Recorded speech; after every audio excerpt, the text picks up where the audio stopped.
Okay, Boker Tov, Erev Tov, Tzarayim Tovim. I don't know, maybe in Australia it's the middle of the night. If anybody's here from Australia, we do get people from Australia. We do occasionally get people who come in the middle of the night. So Baruch Hashem, Torah is 24/7.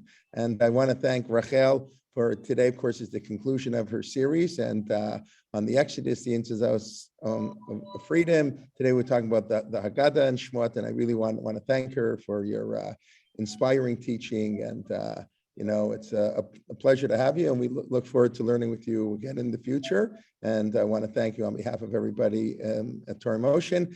We will have 2 more classes before Pesach. Like we said, 24. We don't do 24/7, but we try to do 7 at least, or 6 days a week. So tomorrow night, Dr. Sokolow will finish his series on how Tanakh evolved. That will be tomorrow at 8 p.m. If you haven't come, you can come to the last class. You get schar almost for all of them, that. And then my follow-up class from the Haggadah yesterday, we're looking back and forth. Anyways, the only time that really works for me, and I like it anyways, is on Friday morning at 9 a.m. So I know it's Erev Pesach, but what better things to do on Erev Pesach than to learn a little bit about the Haggadah? So that'll be 9 a.m. instead of that's sort of our regular class on the Siddur. That'll be 9 a.m. I understand those who can't make it, can make it, whatever, but that'll be our next 2 shiurim. Please, God, in the next couple hours, we'll be sending out an email with all our spring series of shiurim beginning Monday, April 25th. So be on the lookout for that. I think we have a wonderful series of classes, and we hope you'll join. And as I always say, almost as important is please invite a friend. Everybody's responsible. That's the price of admission, is to invite a friend to join us, and hopefully they'll come one and come all. Okay. Want to wish everybody, if I don't see you before, I want to wish everybody Chag Sameach, and we should hear good news. Pesach is the month of Geula.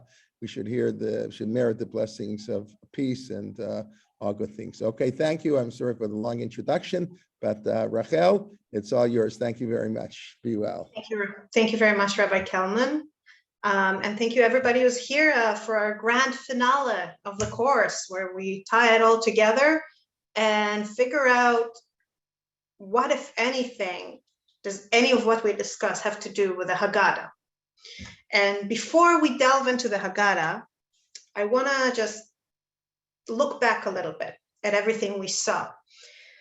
When we started this course, we really started at the beginning of the book of names, the beginning of Shmot, right, at the beginning of the book of Exodus.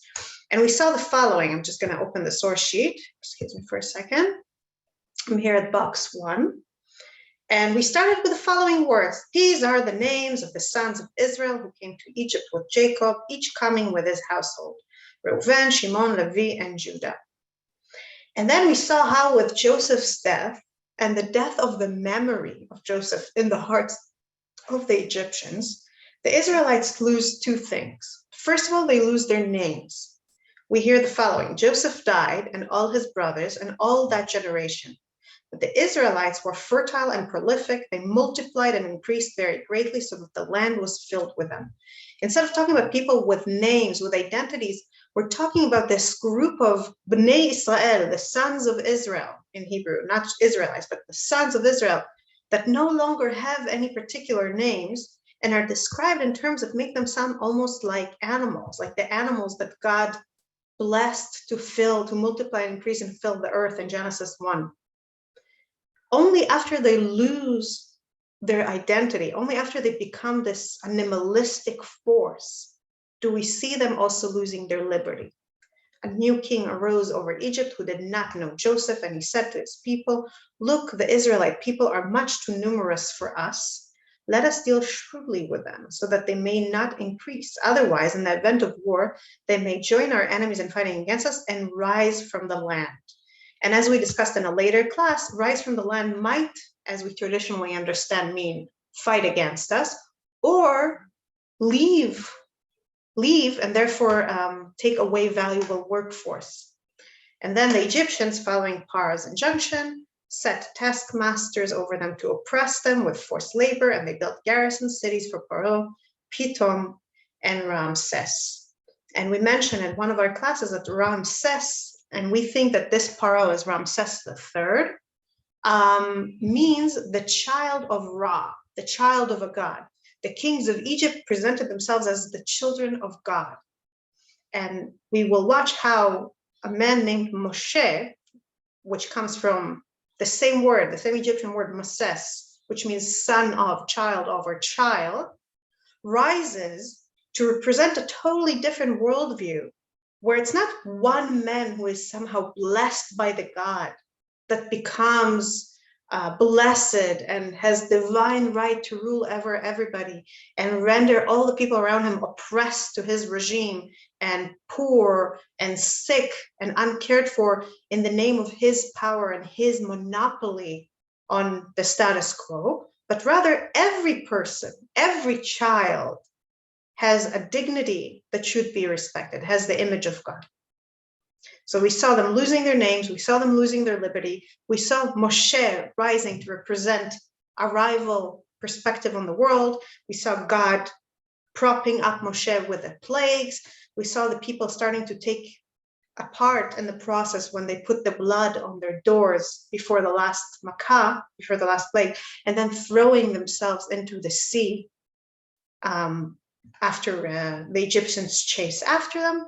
And we saw how from that process, the process of gaining their liberty, they're then going to Mount Sinai and in a difficult, complicated road, replete with wars with Amalek and receiving manna from the sky, etc., where they're about to regain that first thing that they lost, not merely freedom, but also a sense of identity, a sense of who they are and what's their mission in the world. This is a great story. It's such a great story that it inspired not merely generations upon generations of Jews, but also many other people in the historically, especially people who were oppressed, enslaved, suffering. The story of the Exodus was on the banner of the civil rights movement in America. It was popular in slave songs in the South. It is bandied about whenever national liberation movements start fighting for their rights. It's ingrained in the American identity or definition of self as a revolutionary, freedom-oriented nation. It's always been there as the platform or the symbol of freedom. And you might think that when we sit together once a year, ready to celebrate this great story of freedom and pass it on to our children, that we would tell it in the way that it's told in the Exodus. Start by telling what we lost, go on by telling how bad it was in Egypt, telling the story of the plagues, of Moshe, of all those things that we discussed in the past 9 weeks. In the past 9 weeks. But this is not what we do at all. Instead, we start the Seder, and I'm not talking here the Seder, sorry, but we start the Magid, the part of the Seder where we actually tell the story, where we say, lehagid, the story, with the following words. Ha-lachma anya, diachlu avatna be'arad mitzrayim. This is the bread of destitution that our ancestors ate in the land of Egypt. This in and of itself still sounds as if we're about to tell the story, right? We're picking up the bread, the matzah, and we're saying, this is the bread of destitution that our ancestors ate in the land of Egypt. It sounds like now we're about to say, and this is how they got to the land of Egypt, and this is how they were destitute there, and this is how come we're not there anymore. But instead of staying there in the story of the past, the storytellers of the Haggadah, the compilers of the Haggadah, force us to drag our attention away from the story and into the present. Because we follow by saying, anyone who is famished should come and eat. Anyone who is in need should come and partake of the Pesach sacrifice. It's a rather odd declaration of hospitality. What's odd about it is its timing. Because at this point, people are already seated around their tables. It's not likely that there are people still roaming the street looking for a spot for Seder and that they will hear us saying that and bang on the door and walk in. I mean, maybe it happened to you. It never happened to me. I've never seen someone say these words and then actually welcome somebody into their house. It's almost a ritualistic declaration of openness and hospitality but at the same time, kind of makes us wonder. It forces us to take a step back and say, wait a minute, why are we saying that? What do we mean by that? Instead of losing ourselves in this story, in this great story of liberation, we find ourselves wondering what's going on. And then, in case we're not confused enough, come the following words. Now we are here. Next year, we will be in the land of Israel. We're no longer talking about our forefathers and their destitution in Egypt. Now we're talking about ourselves. And we say, this year we are slaves. Next year, we will be free people. Once again, forcing ourselves, unless we just read it without paying attention, but forcing ourselves on some level of our consciousness to say, wait a minute, are we slaves? Aren't we talking about that slavery from a long time ago? Why are we saying that we're slaves now? Are we play acting? Is this an improv class? Is this theater? Later in the Haggadah, we will hear that in every generation, a man, I insert, a woman should see herself or himself as if they themselves came out of Egypt. We will get there later in the Haggadah. It's like towards the end of the text of the Magid. But okay, is that what we're doing here? Are we play acting as if we came out of Egypt? Or are we talking about some level of slavery that's actually true for us where we are now? In other words, instead of letting us immerse ourselves in the story of the Exodus as we could immerse ourselves easily in the chapters of Sefer Shmot, where we have a dramatic story with a horrific villain and a grand hero and the darkest hour before dawn and then the break of dawn and then the breathless chase and the need to throw yourself into the sea. It's all perfect. It's such an immersive, powerful story. Instead of allowing us to go there and actually talk about it, already at this very short text, at the very beginning of Magid, we're forced to grapple with stories about who we are, what we are, where are we in relation to this story, what does it mean to us, and how are we supposed to grapple with it? What are we supposed to make of it all? In what way do we mean it when we say we are slaves, we are here, next year we will be in Israel, next year we will be free? And the Haggadah goes on to continue in that line.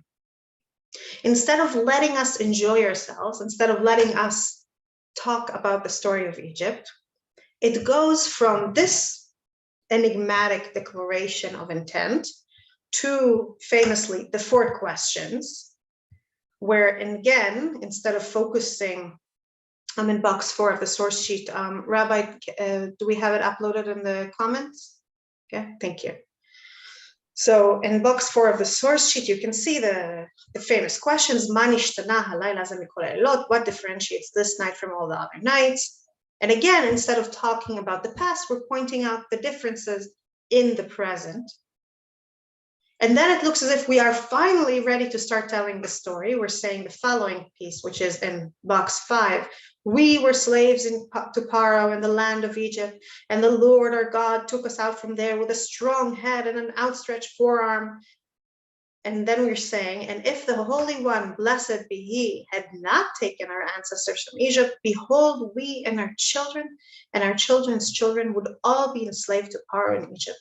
And even if we were all sages, all discerning, all elders, all knowledgeable about the Torah, it would be a commandment upon us to tell the story of the Exodus from Egypt. And anyone who adds and spends extra time in telling the story of the Exodus from Egypt, behold, he is praiseworthy. Okay, great.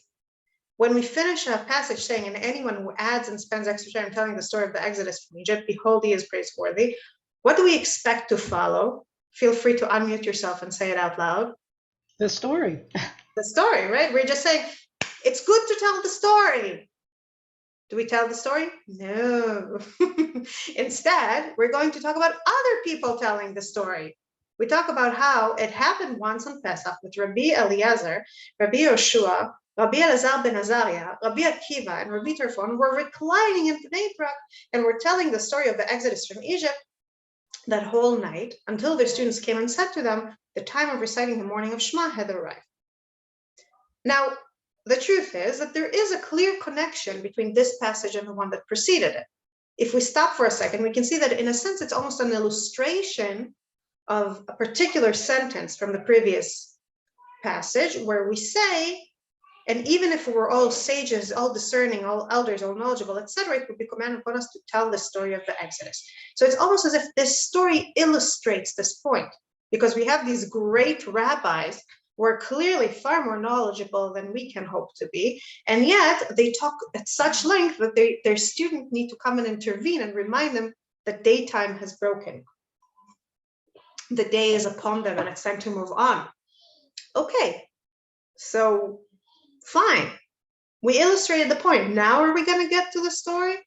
No. Instead, we're moving to a different story that kind of goes into a tangent from the fact that the rabbis spoke through the night. Because we hear that Rabbi Elazar ben Azariah said, "Behold, I am like a man of 70 years, and I have not merited to understand why the exodus from Egypt should be said at night, until Ben Zoma explicated it, as it is stated in Deuteronomy, in order that you remember the day of your going out from the land of Egypt, all the days of your life." And the emphasis here is the word ol, kol in Hebrew. The days of your life without the ol indicates that the remembrance be invoked during the days. All the days of your life indicates that the remembrance be invoked also during the nights. So that explains to us why the rabbis were sitting at night. Except then, the rabbis, the other sages, not Ben Zoma, a different group of rabbis, introduce a different opinion. They say, no. The days of your life indicates that the remembrance has been invoked in this world. All the days of your life is not adding anything about the time of the day when you read about the story of the part of Exodus. What it indicates is that the remembrance has been invoked also in the days of the Messiah. In other words, even when the world is redeemed and everything is perfect, we will have to remember the story of the Exodus. It will still have meaning to us, even if everything is great and liberty, the world is at liberty and at peace and at meaning and identity is restored, etc., etc. The story doesn't lose its place in the world. All of which is very interesting from an intellectual perspective, and it's very interesting for anybody who's interested in understanding how the sages thought, and if you know about the different sages and their history, it becomes very interesting to try to understand what kind of interpretive philosophy they're invoking when they make different opinions known. But what has it to do with the story of the Exodus? Aren't we gathered here around the table to talk about coming out of Egypt? Aren't we gathered here to fulfill what Moses told us on the eve of liberation, as we discussed a few weeks ago, when he told us, one day your sons will ask you, why are you doing all these things on Passover? And you shall tell your son, you shall tell your children about this moment of liberation from Egypt, and you will pass on the story. We're not doing any of that. Instead, at this point in the Haggadah, we go into a discussion of pedagogy. We talk about the four sons, the wicked son, the wise son, the naive, innocent, simple son, and the son who doesn't know how to ask and how to handle each of them. And then when we finally get to the point that is really the reason for our getting together, the story of the Exodus, we don't just tell the story. No. Instead, we take the way the story is recounted in Deuteronomy, in a place where Moses tells us what to say when we bring the bikurim, the first fruits to the temple. Moses, on the eve of his death, gives us instructions. He tells us, when you go to bring the first fruits, you should say the following text, and we will read it in a bit fully. And then the text of the Haggadah takes that, breaks it into verses, and matches between the verses in Deuteronomy and parts of the story in Exodus. I'll bring an example, just a moment. I'm going to go forward to box number 9.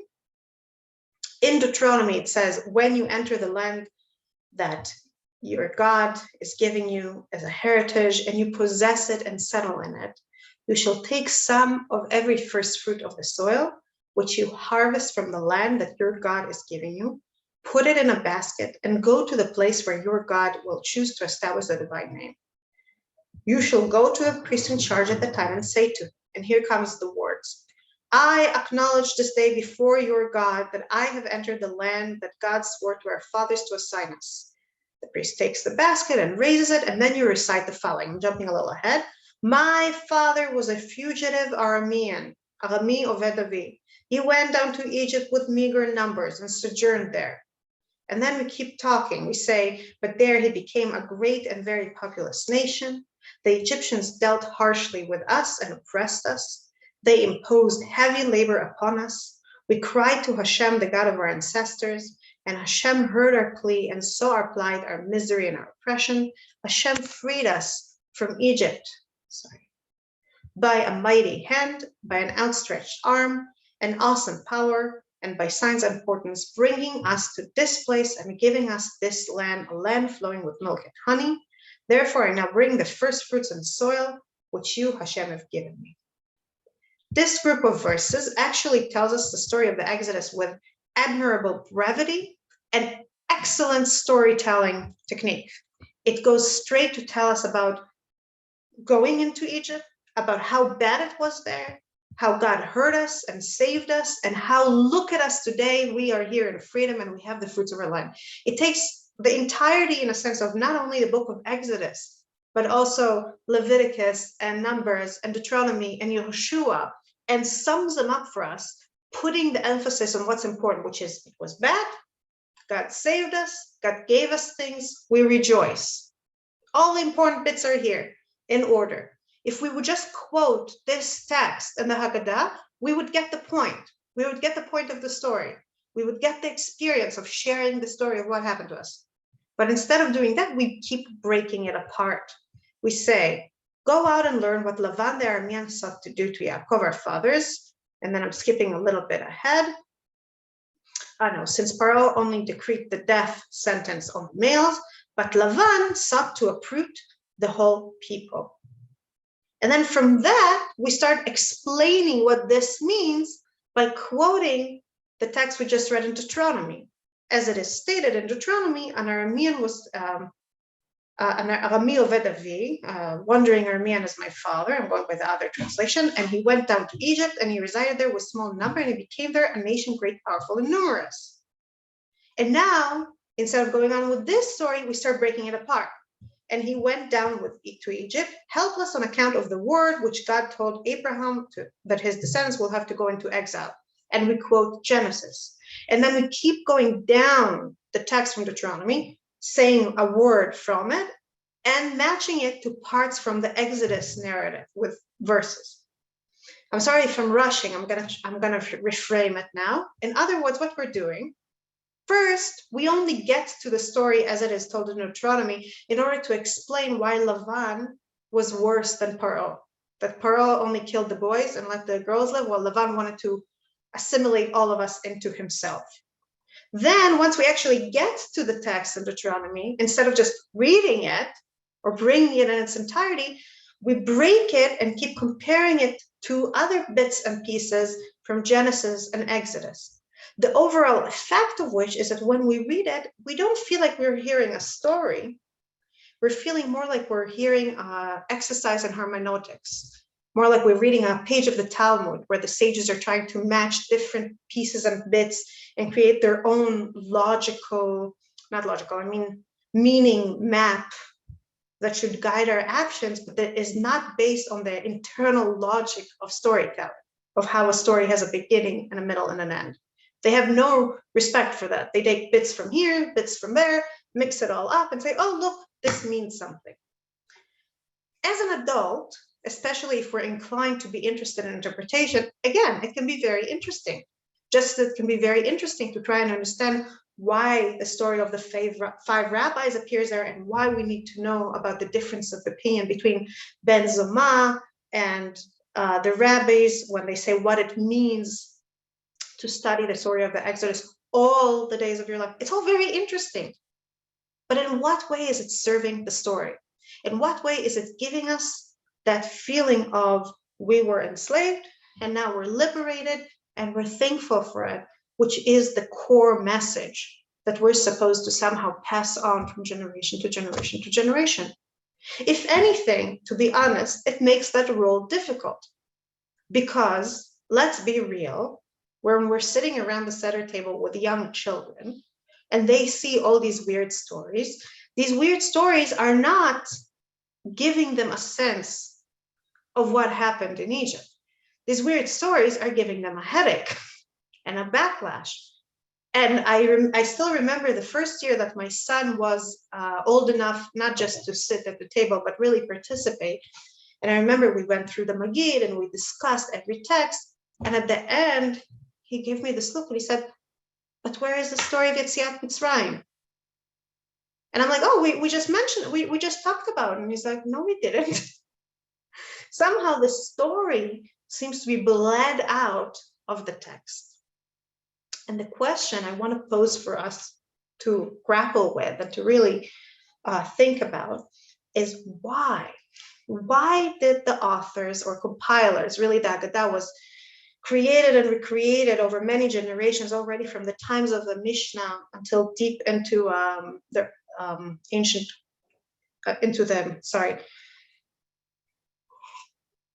time of the Gemara, and even after the time of the Gemara, the first millennia of the Common Era, throughout the first millennia of the Common Era, why did the people who compiled it choose to compile it in this way? If the idea was to make us feel as if we come out of Egypt, why not give us a story with a story arc, with a beginning and a middle and an end? Why not give us characters to root for? So much of human engagement with stories happens on the level of empathy to protagonists. If you think about any story that moved you or meant something to you as a child, many of them work, if you think, what was it about them that was so compelling? In 9 out of 10 cases, I'm making generalizations here, but it's pretty clear that in 9 out of 10 cases or so, it's because the characters were relatable for us. There was some character that we cared about. It's very hard to care about a story where the characters are utterly unlikable or utterly alien to us, with experience just so out of our experience. The way we relate to story is through empathy. And it's hard to empathize, excuse me. It's hard to empathize if there isn't a character that we can understand, that we can relate to, that we can identify, that we can at least recognize as somehow of the same realm of human emotion and experience as us, or even if it's, a superhero in some imaginary world, has friendships, has weaknesses, etc. All these things that we deal with in our lives. The Exodus story gives us an excellent protagonist. It gives us Moshe. Who cannot care when we follow Moshe from the moment when he's a baby and we see how his mother and his sister and the daughter of Paro come together out of compassion, out of love, out of sisterhood, to bring him into adulthood in a world that wants to kill him, where he shouldn't exist. We already care. And how can we not care when we watch him grow up and the first thing he does is come out to see the suffering of his brothers, and not only does he see it, he then acts upon it and kills the oppressing, the Egyptian who's beating the Jew. How can we not care about Moshe when we then watch him time and time again see things and act upon the moral imperative inherent in every situation? When he sees two Jews fighting, he tries to intervene. When he sees Midianite shepherdesses being abused, he intervenes. When he sees a burning bush, he steps off the path to see what happens. And later, time and time again, we see him dealing and grappling with a mission that's difficult for him, that he doesn't want to accept, that he doesn't feel well suited for, and yet he overcomes. And not only does he carry the people out of Egypt, he then turns around, as we discussed last week, and represents their case, their cause to God, when God develops an enmity towards them after the sin of the golden calf. How can we not care about this character? And yet, there's exactly one place when Moshe is mentioned in the Haggadah. Does anybody know where it is? Does anybody recall? Minu Hashem. After the Matzot. Exactly. Several of you said it correctly. There's this bizarre, forgive me for my liberal usage of adjectives about this, but it is bizarre in a sense, argument between the rabbis in which they're trying to outdo themselves. Each of them is trying to explain that not only was the miracle at the sea so much more impressive than the miracles of the plagues in Egypt, but they're trying to make it count as more and more and more. They're saying, oh, if there are 10 plagues in Egypt, right, then there are 50 on the sea, because we heard that in Egypt they saw the finger of God, and in the sea they saw the hand of God. And then they say, oh, no, in Egypt they had 50. So really it's 250 on the sea. And it's almost like a bizarre one-upmanship competition that combines numerology and hermeneutics. And within that context, when they try, the first rabbi, I think, if I'm not mistaken, it's Rabbi Yosei Glili, when he tries to explain that there are 10 plagues in Egypt and 50 plagues on the sea, he said, and he talks about how on the sea it says that they saw the hand of Moshe, the hand of God. He says, and he quotes there, "V'yaminu b'Hashem u'b'Moshe avdo," and then they came to believe God and Moshe, his slave. So the one place that Moshe, that wonderful character, that wonderful protagonist, that relatable person who could have made us delve into the story so easily and so compellingly, the one time he's mentioned is an offhand quotation that's meant to prove something totally different. And he's mentioned as God's slave, not as our savior, not as the leader of our coming out of Egypt. It's as if he's totally pushed aside. Why? Why not give us a story arc? Why not give us a character to root for or relate to, if you will? Why tell the story in this broken up, jarring, fragmentary way that doesn't allow us to lose ourselves in it and to really be inspired by it, but rather forces us to constantly ask, wait, what? Wait, how does that fit in? Why are we looking at that? Why, instead of quoting one passage that actually sums up the story, the passage from Deuteronomy, does the story of the Haggadah, does the text of the Haggadah break even that one text that we finally do get, break it apart into this exercise in hermeneutics by matching verses from Deuteronomy to verses from the Exodus? What are the authors trying to achieve? Why aren't they letting us tell the story? I want to share a small vignette just to emphasize it. 2 years ago, we were still in Boston, and it was the first Pesach of the quarantine of the pandemic. And my son, who was 2.5-year-old at the time, was very enamored with the story of baby Moses on the river. I think it's a pretty classic story for young children to be enamored by, partly because it's very compelling and partly because it's very easy to do arts and crafts projects about it. So kindergarten teachers of all generations really delve into this story and make a lot of to-do with it. It's a little bit harder to do arts and craft projects about Makat Bechorot, for example, at least ones that don't traumatize the children. And it was quarantine, so he didn't go to kindergarten, but his kindergarten teacher was wonderful, and she sent us videos about baby Moses, and she gave us little baggies with materials, and we made a beautiful project with a baby that my son then took with him to the bathtub and put it there so it will float amongst the imaginary reeds. And then I sat down to learn with my children before Pesach to prepare them. And I told them, let's prepare our own Haggadah. We can't be with our family this year. So let's prepare a Haggadah and share it with our family so they will see your work, your hard work, your ideas, etc. which part of the Haggadah do you want to paint? All my children, without fail, said, we want to paint baby Moses. And I said, but baby Moses is not in the Haggadah. Do you know where he is in the Haggadah? I asked as a rhetorical question. And my 2.5-year-old immediately said, yes, he's in the bathtub. And that was that. But the reason I'm sharing it, beyond the fact that it's a very cute story and I love my children and it's fun for me to remember their antiques, is that it illustrates the gap between what we expect the story to tell us and what the story actually tells us when we actually engage with it on Pesach. In order to start answering the question why the text does it, why the text is so choppy, so meandering, so consistent in its refusal to give us the, what we might call best practices of storytelling, a clear story arc, a chronological timeline, a character we can care about, etc. I want to share with you a personal experience.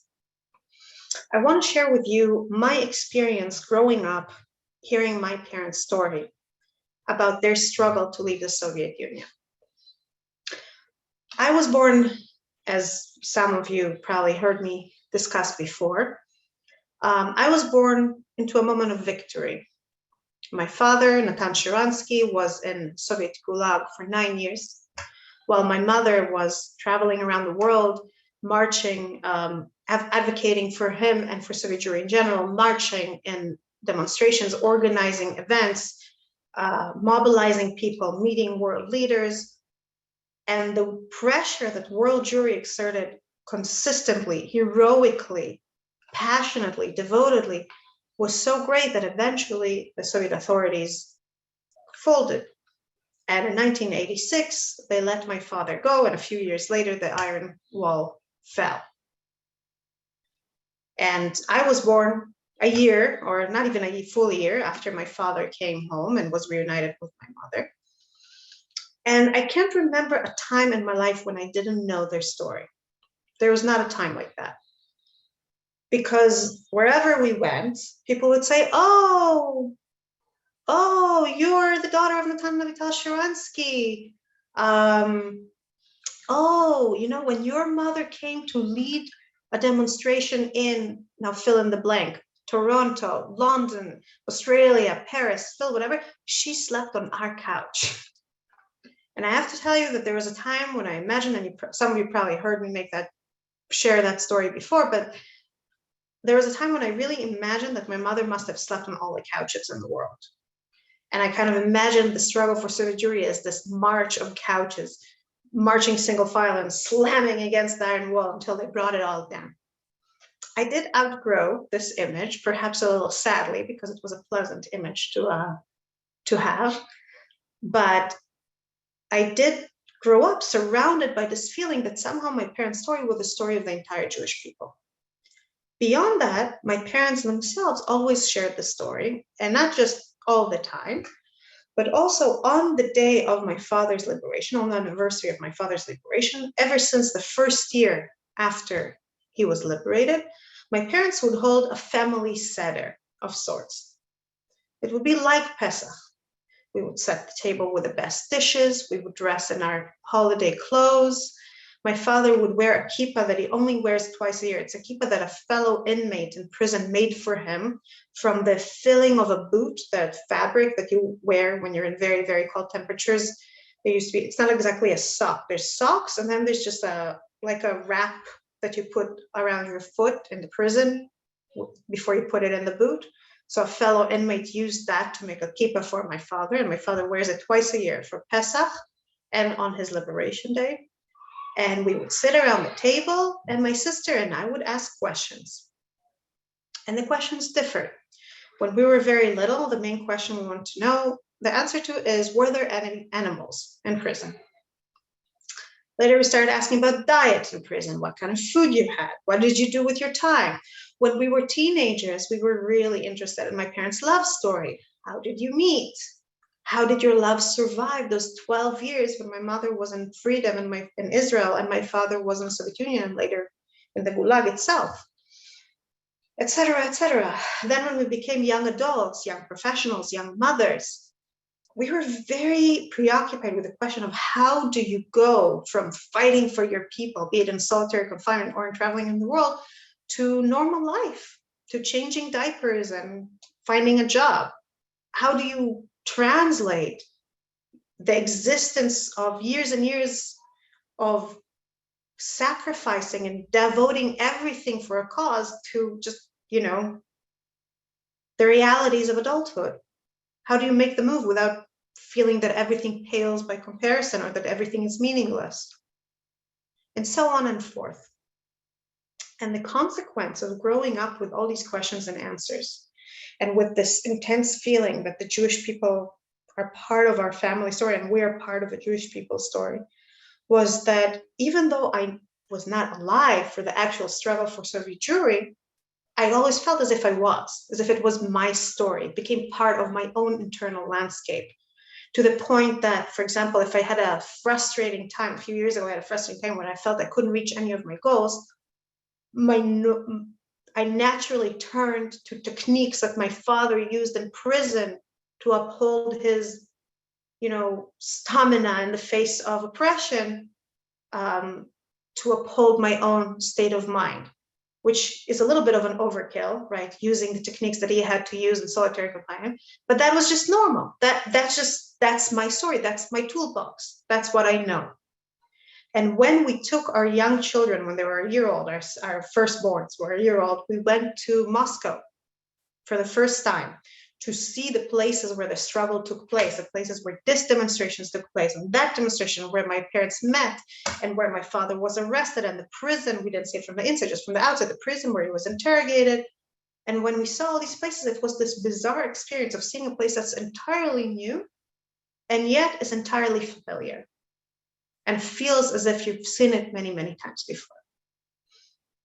As our children grew, we were very excited to pass the story on to them. After all, the story was so meaningful to me and so powerful, so inspiring for shaping my own narrative of myself, that I wanted to give this gift to my children.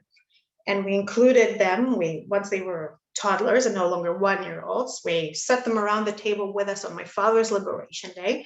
And we were very excited, I think even more excited than my father, actually, in a sense, to include them, to pass the story on to them.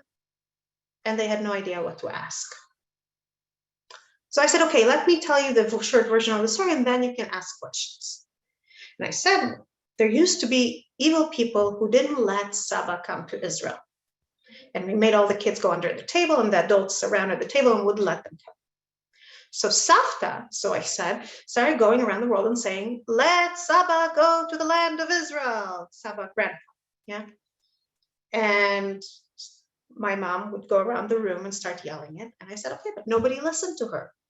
So she went to all the Jews of the world and asked them to yell with her. And because we're all brothers and sisters, and we are arevim ze laze, we're responsible for one another, they did. And then all the adults in the room started yelling together, let Saba, grandpa, go to the land of Israel.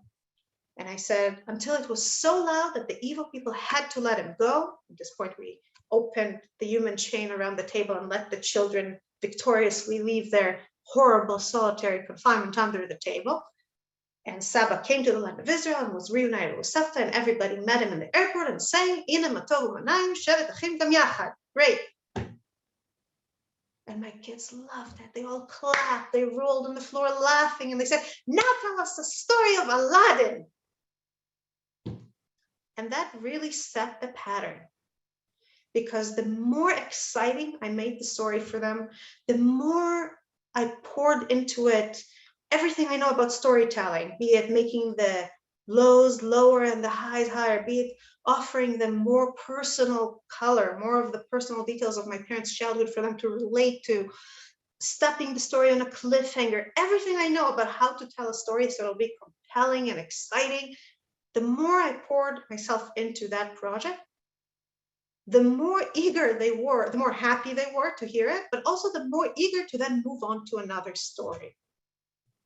Somehow what for me was this foundational part of my own life for them was an exciting, beautiful story that they cherish, and then could just place on the shelf in between Frozen and Snow White and ask me for something else. And I was very distressed by it.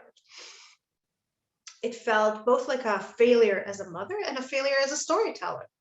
And storytelling is my job. That's what I do. I explore storytelling on both ends, as a scholar of storyteller and as a storyteller myself. And then I carried this frustration with me 1 year from our family Seder to the real Seder, to the Passover Seder, which is a month and a half later. And suddenly it was as if a light went off in my mind. And I said, wait a minute, the authors of the Seder had to deal with the same problem I'm dealing with now. They had to take a story that happened to other people and make it relevant and compelling for a new generation. In fact, they had a much harder task, because their story that they had to pass on was not of our grandparents, it was of some random people millennia ago that we barely can understand because their life was so very different from our own. Let's see how they did it.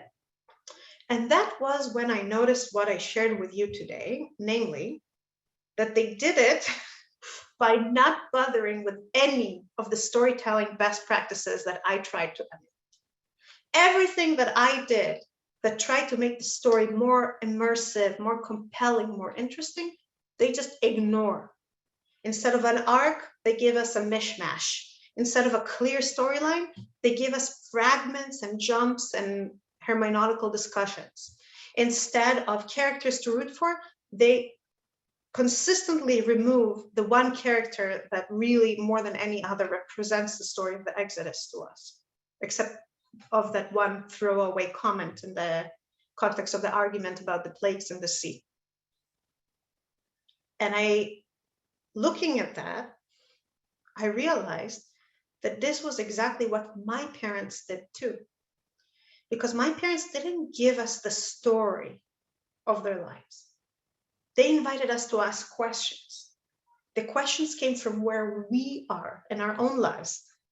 When as children, we were most interested in animals, so it was questions about animals. Then we were teenagers interested in romance, it was questions about romance. And we were young adults interested in how to handle the realities of adulthood. So that became the source of our questions, or the inspiration for what we wanted to know. And then my parents gave us their answers, and they, again, didn't give us polished, perfect answers, the kinds that can fit in a fairy tale. They gave us truths. They gave us bits and pieces. They gave us anecdotes and memories and ideas, broken parts of a whole.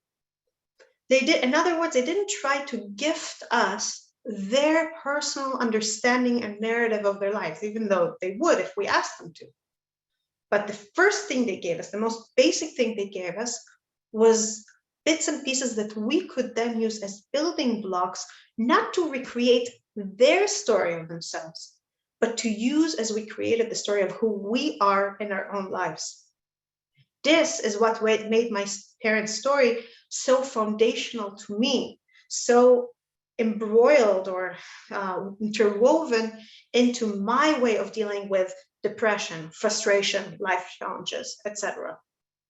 If all I had was this shining model out there, I don't know that I would have been able to translate it into day-to-day decisions in my own lives. And once I understood that, I went back to the Haggadah, and I realized that while the Haggadah isn't giving us a transportive story, and in storytelling we talk about the transportive qualities of a story, that a good story is a story that transports us elsewhere. It makes us forget the world around us and go elsewhere, be it Hogwarts or the Death Star or Jane Austen's world of Regency England, wherever it is you want to go. The Haggadah doesn't transport us. Instead, it forces us to confront and engage with the bits and pieces of the story in our own lives. It makes us ask, in what way are we inviting whoever is hungry to eat with us? In what way are we slaves? What does it mean that we are sitting here reading about other people telling the story in Bnei Brak in the Roman era instead of telling it ourselves? How does it place us? Are we following in their footsteps? Are we their students? in the story, are we the rabbis who talk about the story? Or are we the students interrupting them, telling them, no, the real world needs you now. You can't keep talking about the story. Who are we in that moment? When we read that long hermeneutical text that takes those bits and pieces from Deuteronomy and mixes and matches them, or matches them, more to the point, with pieces from the Exodus, are we interpreters? Are we detectives trying to put the pieces together? Are we part of the tradition of the sages? Are we taking ownership over the texts by playing around with them? Who are we in that moment? When we read about the 4 sons, when we see how the rabbis think that we shouldn't tell the story in one way to every child, but rather find the way that fits the needs and the temperament of every person at our table, what do we make of it? Do we then just keep reading, or do we look around our table and try and wonder, how does this person whom I love and sits at my table needs me to talk to them? And how does that person needs me to talk to them? And can I do both at once? And all of a sudden, we're no longer just, engaging with a story out there, and instead we're engaging with our relationships right here. And we bring the story into them, into the context of the intimate connections between us and the people around our table. And when we finish, when we say, in every generation, a man must see himself as if he himself came out of Egypt, are we just readers reading it? Or did we actually go through some process that made us understand better how we can see ourselves as if we came out of Egypt? In other words, the story that we learn together in the Exodus gives us a shining model.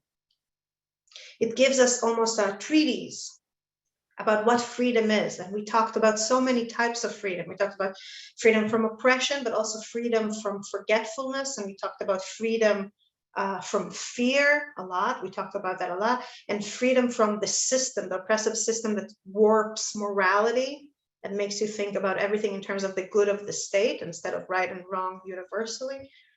And it's all very important to engage with. But on that night that we sit together, we're not talking theoretically.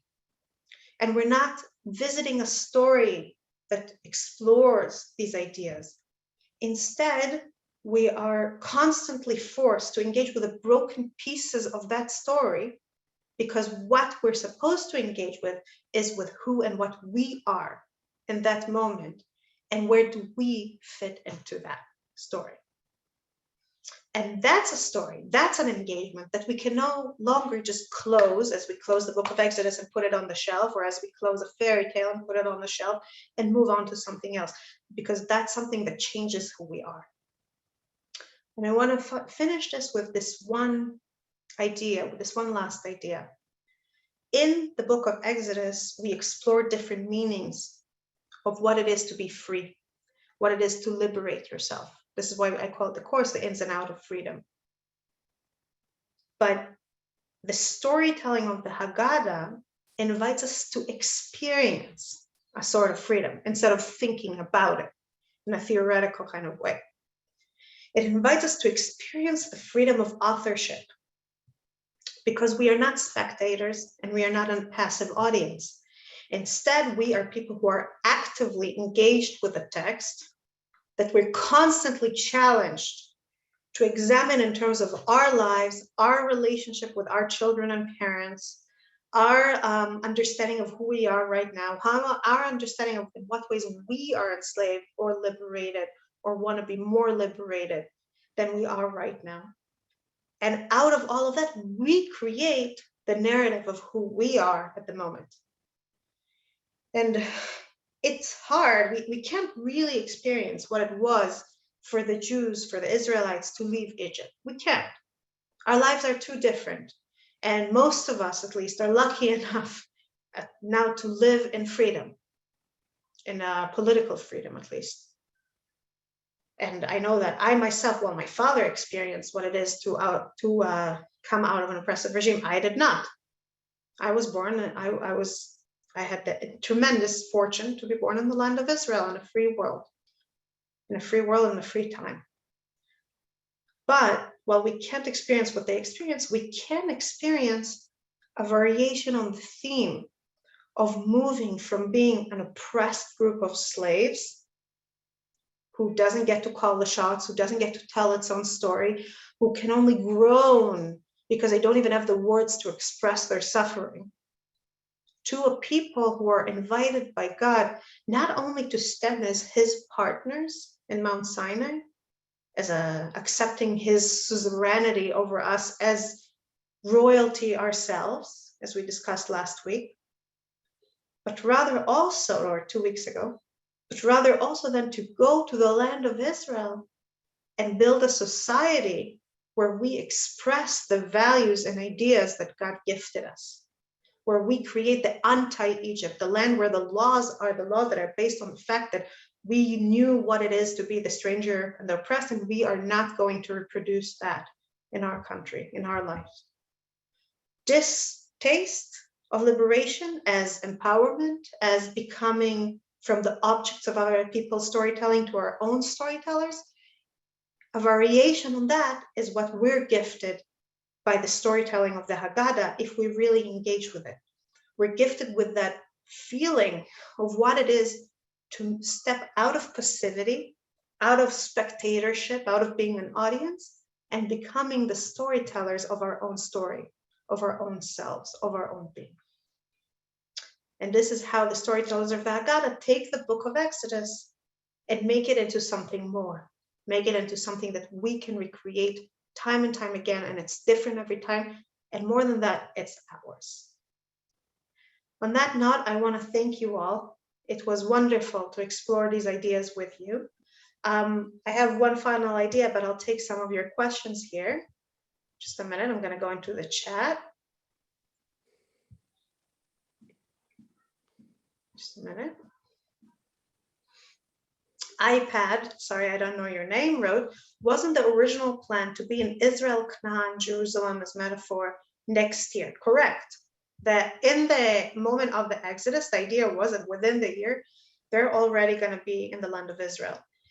I assume that you're writing that in relation to the fact that we're saying this year we are here, next year we're in Jerusalem, this year we are slaves, next year we are free, which in a sense means that when we say these words in the beginning, halach ma'anya, we are putting ourselves very much in the shoes of that first generation, but I think it only strengthens the kind of challenging nature of this text, or the way this text invites us to think or to question things, because we already know, looking back, that that didn't happen, right? We already know that this hope of this year we are here, next year we're in Israel, is not actually what took place. So in what way are we like them? In what way are we not like them? What does it mean that this hope didn't happen? It's all questions that are evoked by this text. Just a minute.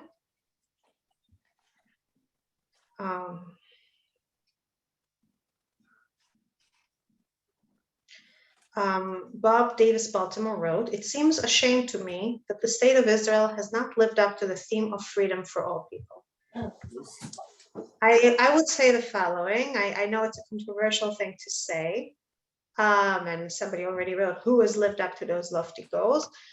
I would say the following, and I would answer, I would relate to it from two perspectives. One is American history and one is Judaism.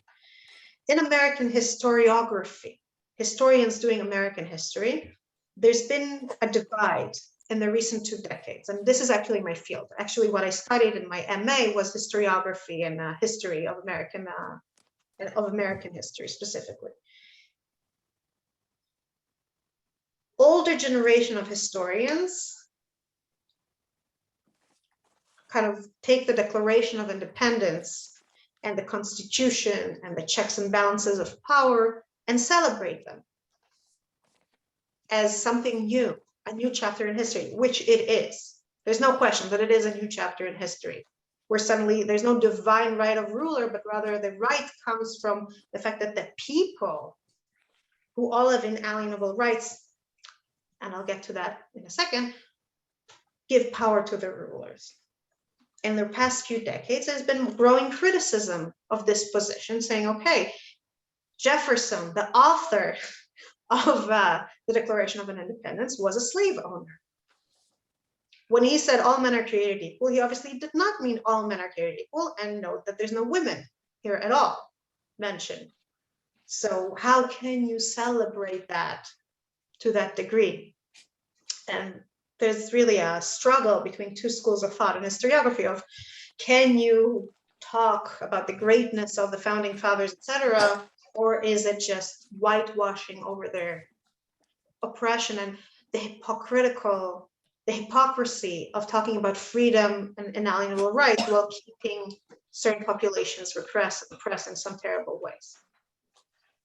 So there's a middle way offered by some historians, which I think is relevant for engaging with the question that was raised here, that says, instead of looking at the Declaration of Independence as good or evil, let's look at it as the beginning of a process.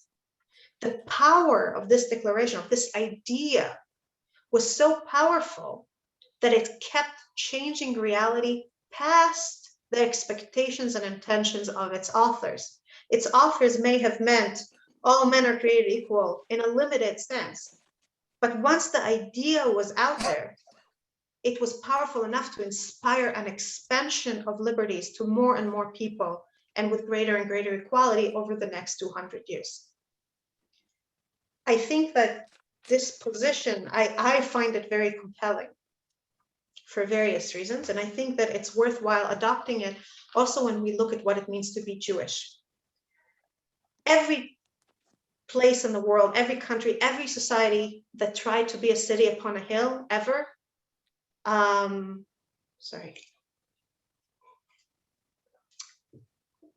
always to some extent failed to live up to its expectations, because we all see the world in terms of our understanding of it. So we have whatever horizons we see. Freedom goes as far as we imagine within the horizons of what we see. But then if we expand freedom, if we expand justice, if we expand goodness, our children will view the same question from a different position. Their horizons will already extend further than wherever it is we can see. And in a sense, it's actually very similar to what I said about the way stories should pass from generation to generation. As long as I tried to control the narrative for my children, it didn't pass. Once I let it go and I just answered their questions instead of giving them the polished version of the story as I saw it, as it meant something to me, once I passed them the pieces, they could take it and create their own stories. And it was hard. It's hard for me because I think I got the right version of the story.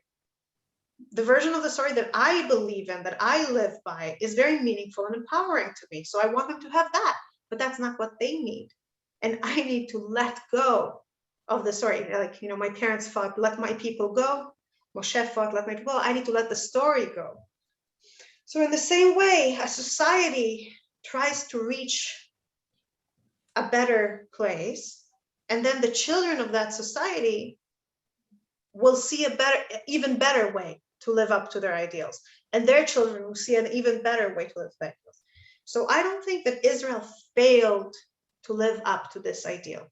I think that Israel is a work in progress, just like humanity is a work in progress, and we should not be complacent, and we should always ask ourselves how we can be more than what we are right now, and in what way can we be next year more free and make the world more free than we are right now, since after all, we are saying every year, this year we are slaves, next year we are free, right? So in some way, I need to be able to next year look back and see, oh, I made the world better this year, right? So every year when we say that, I think we should ask ourselves what we can do more, but we should not do it from a place of harsh judgment of all our failures, but rather from a place of, in what way can we continue? In what way is this an ongoing story in what way is it an ongoing story that we can, and here is really where I think most important emphasis should lie, create together. And on that note, thank you everybody for being part of learning our stories with me in this course. It's been an honor and a pleasure. And I wish all of us a happy Pesach, a transformative Pesach, a meaningful Pesach, and may we all individually and collectively make the world and ourselves freer from this year to the next, and so forth. And on that note, have a wonderful Chag. Chag kasher v'sameach. Chag kasher. Thank you so much. Are we going to get the story? You had mentioned you were going to add something. You had said you'll read our questions and then add something possibly. Actually, I incorporated that. Oh, you incorporated it. Okay. Okay. I just didn't. It's so yeah, enjoyable. I didn't want to miss anything. Thank you again. Thank you, Rebecca. everything. As always. Thank you. No, but I meant just to share with you how letting go of the story helped my kids create their own. So it's And the questions Chag always reached. sameach. Have a Thank- wonderful Chag time. kasher v'sameach. Thank you. Fabulous. Thank you so